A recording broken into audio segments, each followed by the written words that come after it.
Safety concerns as Minister of Communication, others certify 5G technology safe. APC faction in Kano celebrate appeal court ruling as other faction contemplates appeal. Fuel scarcity bites harder in Maiduguri despite increased supply of petroleum products. On the foreign scene, hundreds rescued in ferry fire heading from Greece to Italy. Hello and welcome to Trust News Update. I am Ayuba Ile. Thank you for joining.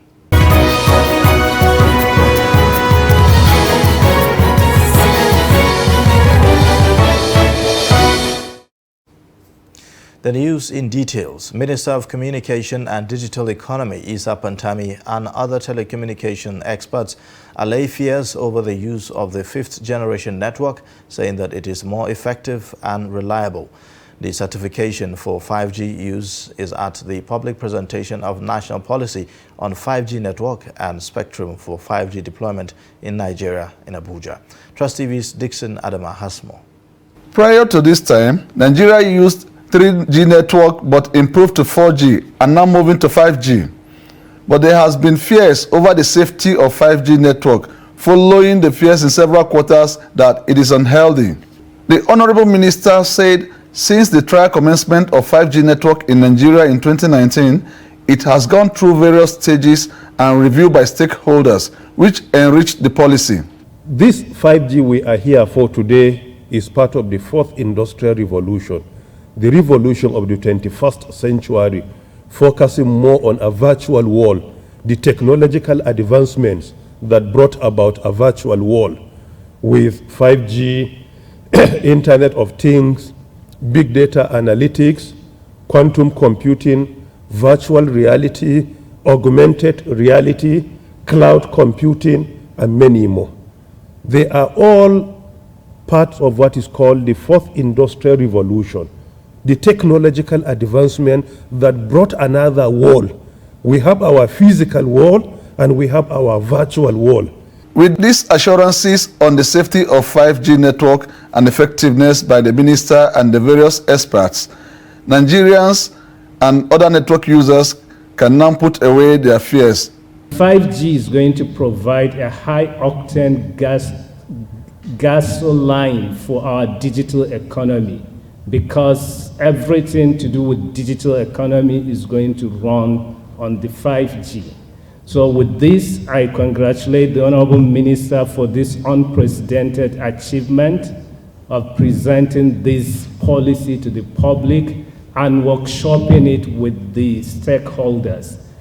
With this, the government has done its own part. Government intervened in terms of policy and infrastructure in unserved and underserved communities.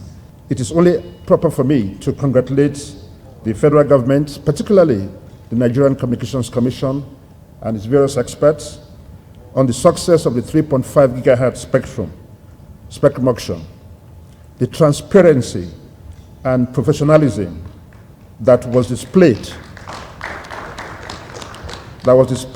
in the process shows that Nigeria as a country, and NCC in particular, has acquired the necessary skills, competence, to successfully organize such a sensitive and strategic auction process.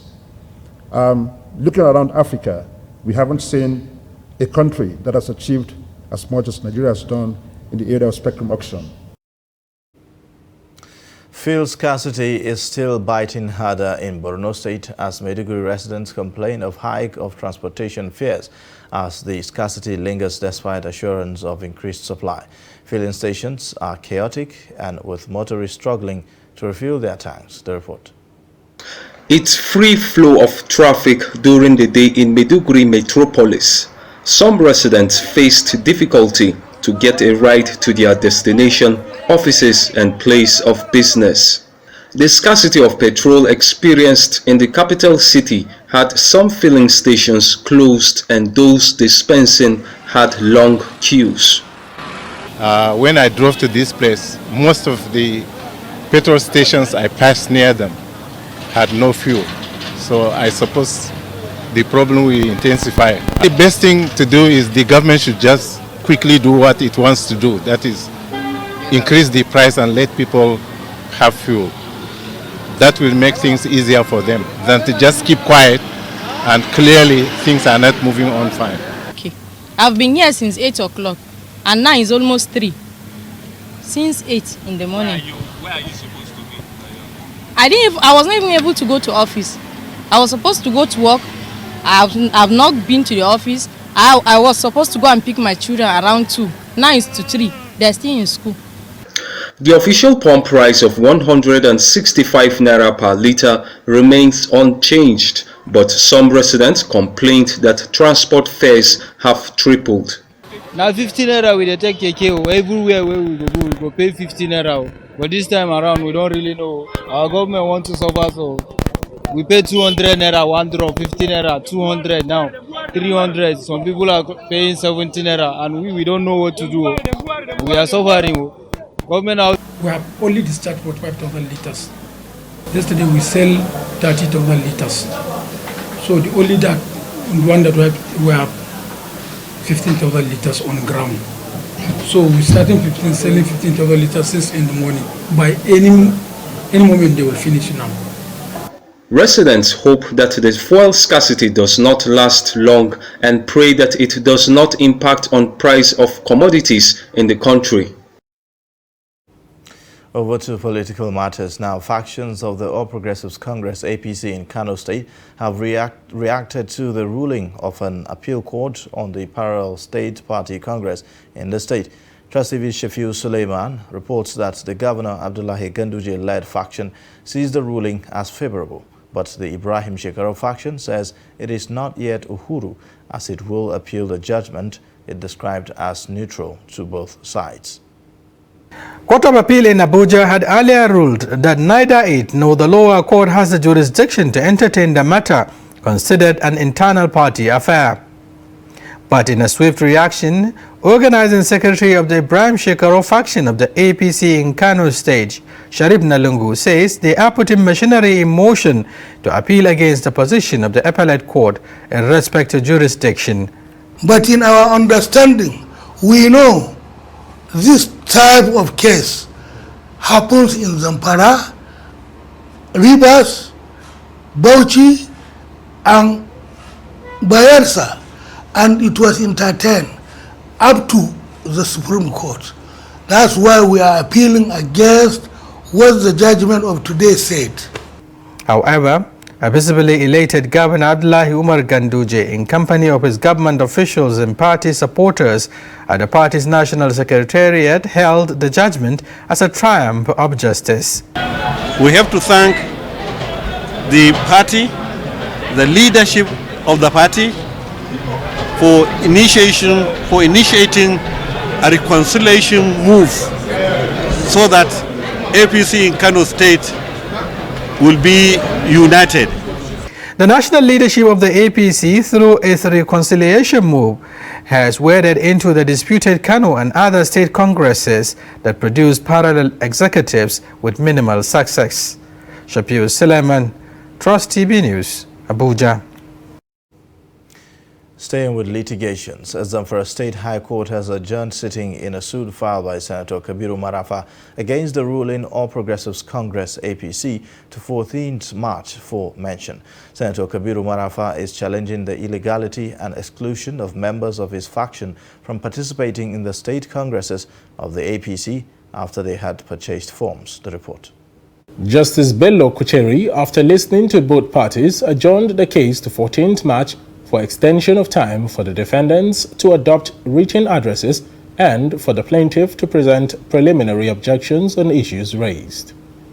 Lead counsel for the plaintiff, John Shaka, said members of National Working Committee of the APC, state, local government and ward levels in Zamfara State are illegal and unlawful. He claimed that the APC leadership is acting as if the party does not have a constitution, which is the guiding principle of the party affairs, which is why his client is in court to challenge them to adhere to the constitution of the party. We consider that the APC has not been following its constitution. The APC has the constitution, but they have been disregarding the constitution in every respect. They do things as if there is no law. So, for example, an APC, a party that is seeking to contest election in a democratic situation, would now collapse all its organs, all its committees, everything that has to do with the party. There is no internal democracy. You remove all elected officials and then replace them with appointed, selected officials so that you can serve some selfish purposes. It does not allow for a level playing ground, even amongst members of the APC, before we even go to the national level. So some of the members are aggrieved that the officials at the top have taken the law into their hands. They have collapsed all the committees of the party. They have put in their own stooges so that they can now doctor the primary elections that is supposed to come. Counsel for the APC, Shiaka Dikko, said certain applications were granted by the court and will come up at the next adjourned date. He said his client had asked for extension of time to come with application to challenge the jurisdiction of the court to entertain the case, and the plaintiff does not have the locus standi to institute a suit against the APC, as he is not a member of the National Working Committee and did not participate in the state congresses. Well, that day there is application to be taken to challenge the jurisdiction of the court, because as defendants we are bringing application challenging that the plaintiffs are not really having the locus to bring the suit before this court. So on the set 14th of March, we're going to take the application to challenge the jurisdiction of the court. Well, that's a legal term saying that the plaintiff in the person of Senator Marafa is not really having the bias in law to come before this honorable court. He is not a member of the National WC that is challenging the resolution. Neither did he participate in the state congress that he is also challenging. That is what we mean. All Progressives Congress, APC, in Zamfara State has been in crisis immediately Governor Bello Matawalle defected from the People's Democratic Party, PDP, followed by formal pronouncement of dissolution of the state's executives by the National Caretaker, Chairman Extraordinary, Convention Planning Committee of the party, and Yobe State Governor Maimala Bunni. The Nigerian military and paramilitary formations have endorsed a proposal by the Senate to increase number of judges in Court of Appeal from 90 to 110. These formations, which threw their weight behind the bill, include the Nigerian Army, Air Force, Nigerian Correctional Service, Nigerian Customs Service, and the Economic and Financial Crimes Commission, EFCC. This comes at a public hearing in Abuja on the Court of Appeal Act Amendment Act 2021. The report. Speaking during the public hearing, the Chief of Army Staff, Major General Farouk Yahya, represented by Director of Legal Services, Army, Major General Mumbai, supported the provision of the amendments of the Appeal Court, which sought to increase the number of justices from 90 to 110, adding that the amendment is in accordance with extant laws. Then we have the Court of Appeal, which is so crucial to us. The Court of Appeal Bill seeks to amend the Court of Appeal Act 2013 by increasing the number of justices of the Court of Appeal to from 90 to 110. Having juxtaposed the bill with the Court of Appeal Amendment Act 2013, the Nigerian Army opines that the amendment of Section 1 of the Principal Act is in accordance with extant laws, and the Nigerian Army further advocates for the appointment of retired service personnel from the legal services of the armed forces to the Court of Appeal to serve as assessors. Earlier in his presentation, the chairman of the Senate Committee on Judiciary, Human Rights and Legal Matters, Senator Opeyemi Bamidele, said the bill not only sought to increase the number of justices, but also to allow for the creation of more divisions of the court to enhance speedy dispensation of justice. Primarily seeks to amend the Court of Appeal Amendment Act 2013 by simply increasing the number of justices of the court from the present 90 to from the present 91 and to 110 justices to allow for creation of more divisions of the court, appointment and elevation of judges from the lower courts to the appeal court, and bring the court closer to litigants in order to ensure speedy disposal of cases and to declog the docket of the court. The court also exercises appellate jurisdiction to the exclusion of any other court of law in Nigeria over decisions of lower courts. The bill, aside creation of more appeal courts and divisions, would also allow for the appointment and elevation of judges from the lower courts to the appeal courts. You're watching Trust News Update. Coming up after the break. Banker turns bread seller. For these and more, join us again. This is Trust TV, documenting the Nigerian story.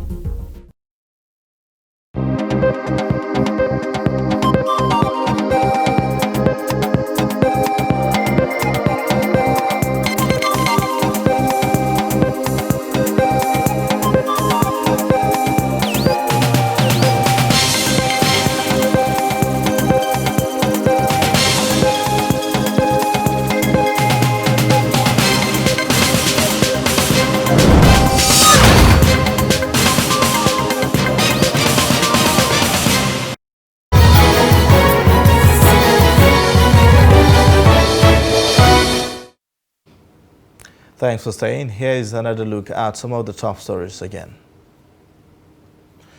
Minister of Communication and Digital Economy Isa Pantami and other telecommunication experts allay fears over the use of the fifth generation network, saying that it is more effective and reliable. Factions of the All Progressives Congress APC in Kano State have reacted to the ruling of an appeal court on the parallel state party congresses in the state. Moving on, Nigeria Center for Disease Control has reported 45 COVID infections across 7 states and the Federal Capital Territory.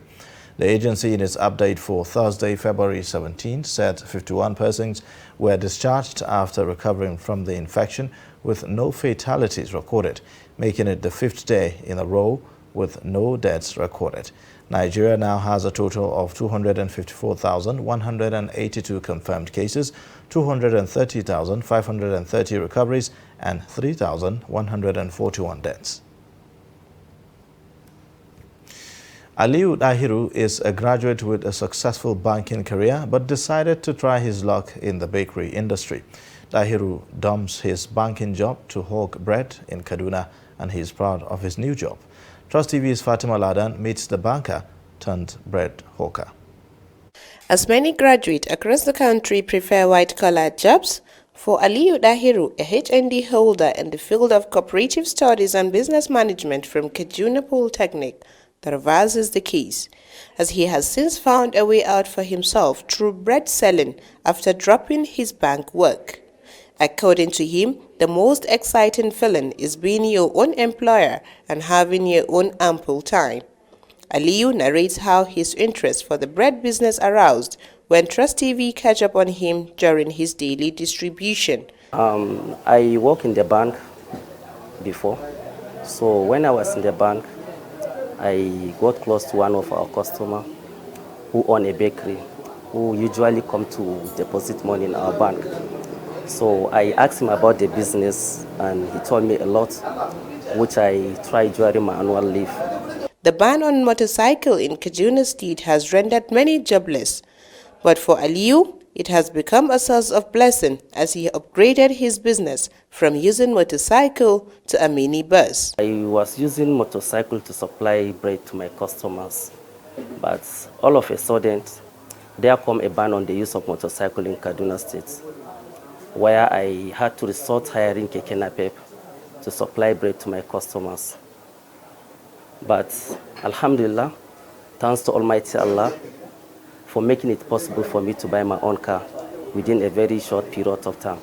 As you can see, I'm using car now to supply. That is why I'm getting more customer than before.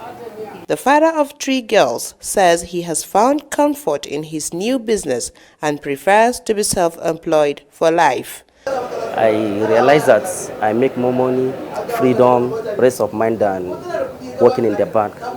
That is why I resigned my bank job and start selling bread. Aliyu Dahiru challenged other graduates to embrace legitimate business, not minding the little profit, considering how he started and grows by the day. Fatima Salaladan, Trust TV News, Kaduna. Now, the Nigerian Senate has said there must be an end to communal clashes in the country. The position is taken following a motion titled Incessant Bloody Clash Between Bordering Communities of Benue and Ebonyi States, Urgent Need for Senate Intervention, sponsored by Senator Abba Moro. The report. Senator Abba Moro, representing Benue South, expressed worry over the loss of friendship between the people of Esa in Ado local government area of Benue State and their neighboring people of Efium, Ohiaku local government area of Ebonyi State. Senator Moro observed that the development is caused by ceaseless communal clashes between the two communities, which had led to several killings and destruction of valuables worth millions of naira. The Benue South lawmaker regretted that a petition on this same crisis was laid through him to the Senate in May last year. Virtually all Eza people have deserted their ancestral home. And so, Mr. President, I want to ask again for Senate's intervention. One, to produce security for our people. I want to ask that the Defense Ministry can order, for the moment that the lives of the people are in danger, for a security base in Ikiri, the center, the epicenter of this current crisis. Because they come in their droves, attack and go back. And the people of Eza are harmless, law-abiding citizens. Up to this moment, Mr. President, I also want to explain that as part of Senate's intervention, no relief and rehabilitation materials have been provided for the Eza people. And up to this moment, like I said, our people are vulnerable to attack. The Senate accordingly urged the National Boundary Commission to exercise its powers in accordance with Section 7 of the Boundary Commission Act. The commission is to define and delineate the boundaries between the Esans in Benue and Efiums in Ebonyi State. And now to business news. Gross domestic product GDP of Nigeria has further declined to 3.98% from the 4.03% and 5.01% recorded in third quarter and second quarter of 2021 respectively. The Statistician General of the Federation and Executive Director of the National Bureau of Statistics stated this during a press briefing on Thursday. He noted that the new figure, which will be seen as lower than the 4.03% growth rate in third quarter, is analytically better when viewed in terms of the base effect of the corresponding period in fourth quarter of 2020, when the economy recorded a GDP growth rate of 0.11% as against the growth rate recorded in the third quarter of the same year, which stood at minus 3.62%. Hari added that the improvement seen in the output growth in the last 5 quarters is a steady progress made in stemming the effects of COVID-19 pandemic and the associated negative impact on livelihood, well-being and the economy. And now on the foreign scene, hundreds of people have been rescued from a ferry that caught fire between Greece and Italy. According to the Coast Guard, there were no immediate reports of deaths or injuries, explaining that 237 passengers and 51 crew members were on board, adding that 3 tugboats and 3 patrol boats were sent to help passengers during the rescue operation. The Italian-flagged Euro ferry Olympia had sailed from Igonitsa, the largest port in western Greece, heading to the Italian port of Brindisi, about 9 hours away. Meanwhile, reports say that the cause of the fire is not immediately known, but the fire broke out near the island of Corfu in Ionian Sea. And with that, we wrap up Trust News Update, but you can connect with us via our social media platforms and watch us live on YouTube by subscribing to our YouTube channel. I am Ayuba Ilya. Thank you for watching.